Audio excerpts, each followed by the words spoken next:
Attention, cette vidéo ne constitue en aucun cas un conseil financier. Faites toujours vos propres recherches avant de prendre une décision. Ce que je partage ici reflète uniquement mon opinion, basée sur mes analyses et indicateurs personnels. Le trading, qu'il s'agisse de crypto-monnaies ou d'actions, comporte des risques, y compris des pertes financières potentielles. Investissez avec prudence, merci de trader de manière responsable. Bonjour à tous et bienvenue sur ma chaîne. Aujourd'hui, on va analyser le Bitcoin. C'est quelque chose d'historique, c'est quelque chose d'extrêmement intéressant qui vient de se passer. Regardez-moi ça. Le W que je vous avais dit est enfin formé. Et oui, on est enfin allé tester justement la résistance ici. On le voit très très bien. C'est normal parce qu'on était dans un canal ascendant. On voit justement le canal ascendant. Et justement, on avait eu donc cette résistance là juste au milieu qui nous a été du coup mis plutôt pas mal en galère et on voit ici justement qu'on est allé chercher le haut du canal et forcément on est allé chercher le haut du canal donc on se fait rejeter. Donc la Bitcoin dominance pour l'instant elle est en train de baisser. Alors c'est normal, si vous avez vu mon autre vidéo sur les news, c'est normal, on voit qu'il y a beaucoup les Ethereum, l'Ethereum, il y a l'ETF Solana qui est en train de venir, il y a la Cardano, il y a du Ripple aussi avec le XRP, etc. Donc il y a beaucoup de choses qui se passent en ce moment. En tout cas, on est enfin donc revenu dans le range qu'on faisait déjà auparavant. Vous pouvez justement le voir ici. Comme je vous ai dit, vous pouvez revoir ma toute première vidéo sur cette chaîne et je vous avais justement parlé justement de ce W là. Et vous voyez qu'on est exactement en train de le refaire ici. Donc, on est plus ou moins à ce point-là. Alors, est-ce que ça va faire comme avant? C'est-à-dire qu'on va retester un peu baisser, mais finalement continuer toujours à monter? Ou est-ce qu'on va partir sur un grand crash, comme on avait eu ici, quand on avait touché à peu près là c'est les 61%, et justement, à partir vers le bas. Honnêtement, l'avenir nous le dira, je peux rien vous dire, mais si là, en plus, on a le même W qu'on est en train de faire, il y a une possibilité qu'on revienne pour refaire justement le canal ascendant. Surtout que ici, vous pouvez le voir, on est revenu dans le range, ici. Vous voyez qu'on est revenu dans ce canal-là. Alors, est-ce que, du coup, on pourra revenir retaper pour repartir encore plus haut? Ça, c'est quelque chose de fortement possible. Et du coup, ça voudrait dire, du coup, que ce canal-là, du coup, il s'étend, on est d'accord, et que, du coup, on pourrait repartir et recasser à la hausse. Ce qui voudrait dire, du coup, qu'on annule plus ou moins, du coup, la alt season. Ou alors, on pourrait simplement, du coup, repartir et tester, du coup, plusieurs fois. Donc, une fois, deux fois, trois fois. Et ensuite vraiment casser vers le bas. Donc c'est-à-dire une fois, deux fois, trois fois, puis après repartir pour vraiment casser la chose.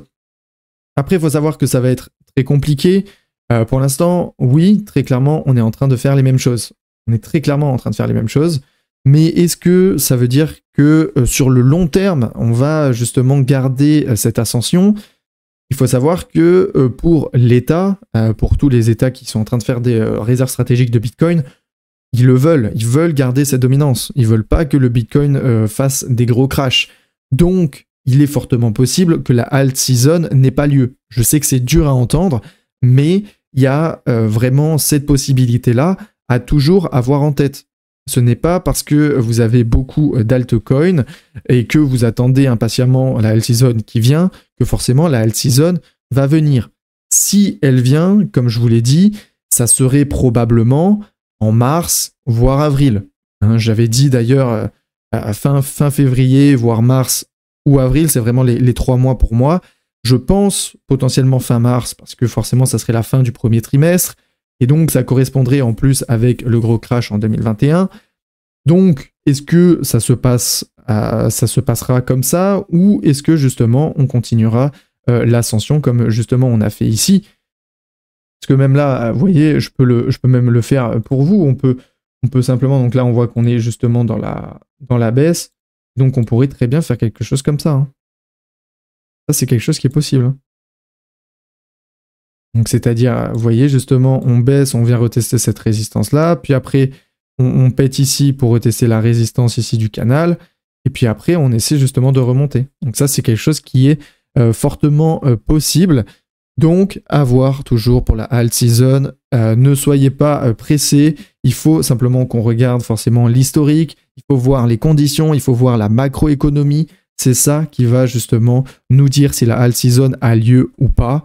Mais honnêtement, mettez-vous dans la tête que c'est possible que la alt season n'ait pas lieu, ou en tout cas pas dans les prochains jours.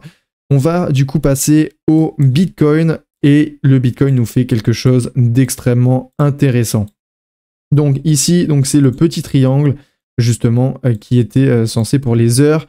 Regardez-moi ça, le Bitcoin est en train de compresser. Il est littéralement dans un beau triangle de compression. Donc, est-ce que forcément ça veut dire que Bitcoin va aller to the moon? C'est fortement probable. On sait très bien que les triangles ont cette force justement de péter par le haut. En plus là on parle du Bitcoin, donc on ne parle pas des altcoins, parce que les altcoins c'est vrai qu'ils vont baisser, ils vont breaker par le bas. Ils ont beaucoup plus de chances en tout cas de breaker par le bas, parce que justement ils sont pas assez forts face au Bitcoin. Et donc comme ils le suivent, c'est possible que si le Bitcoin baisse, du coup les altcoins baissent aussi. En tout cas, là ici pour le Bitcoin, ça y est, on a commencé à faire justement la compression. Donc on fait plutôt une compression vers les 96 000. Et donc, est-ce qu'on pourrait partir jusqu'aux 95 000? Oui, c'est fortement possible. D'ailleurs, si on regarde les liquidités, on voit qu'il y a beaucoup de positions qui se sont ouvertes aux 95 000 et des positions qui se sont ouvertes dans les 100 000. Donc, ce qui pourrait être forcément possible, c'est que on descend aux 95 000, donc justement, on compresse 96, 95, 96, 95, pour ensuite breaker au moins jusqu'aux 100 000.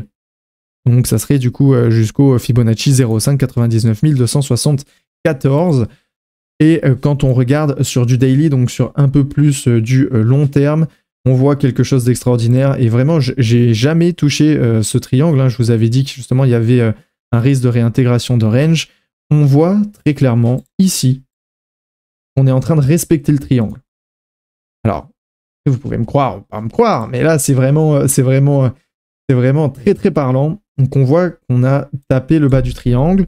Ensuite, on l'a brisé par le haut. On est allé taper justement le support de l'époque, donc qui était devenu résistance. Puis, on est venu retester justement le triangle. Et pour l'instant, on voit que ça tient. On voit très clairement que ça tient. On le voit ici, c'est pile dessus. Enfin, pile dessus. On comprend, il y a quelques centimètres, mais franchement, c'est pile dessus. Donc, pour l'instant, ce support, il tient.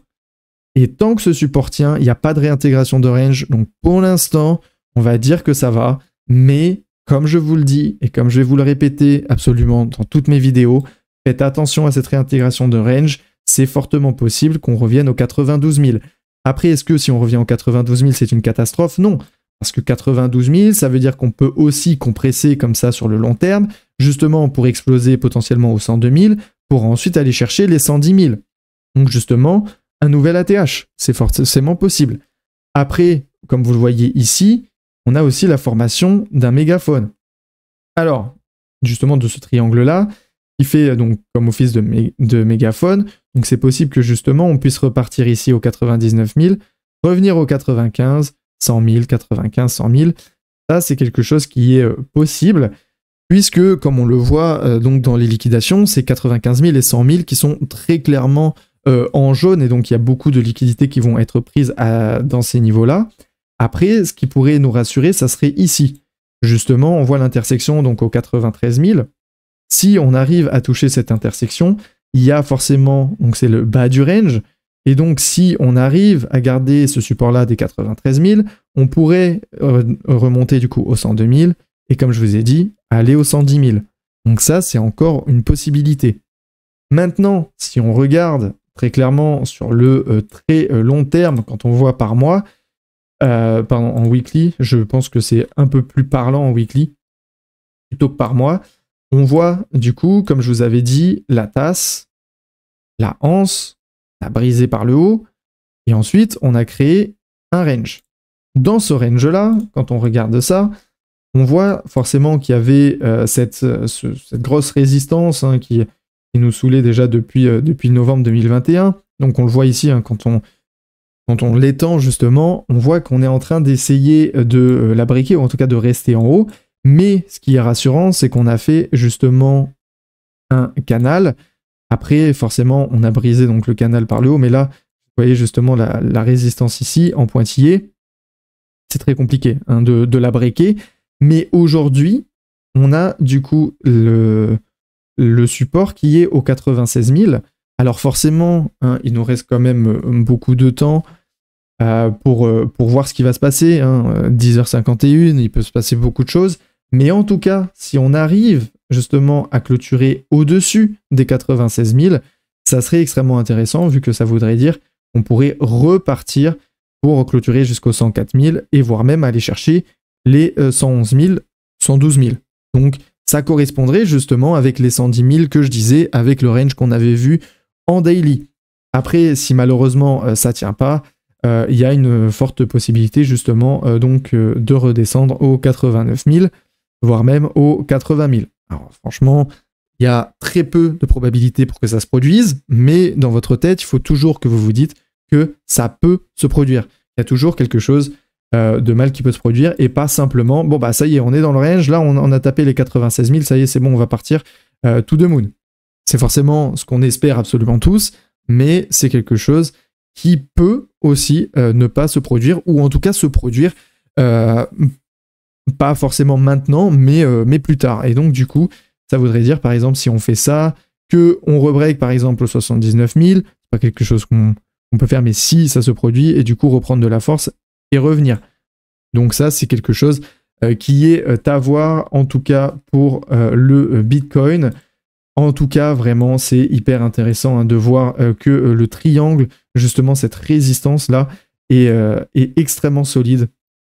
Justement, on la voit ici, hein, elle est extrêmement solide, et tant que celle-ci tient, on n'a toujours pas réintégré le range du triangle, et ça, c'est extrêmement bon pour la suite. À voir ce qui se passe sur le Bitcoin, à voir forcément la macroéconomie, à voir tout ce qui va se passer, mais le Bitcoin, tant que la résistance tient, pour l'instant, tout va bien.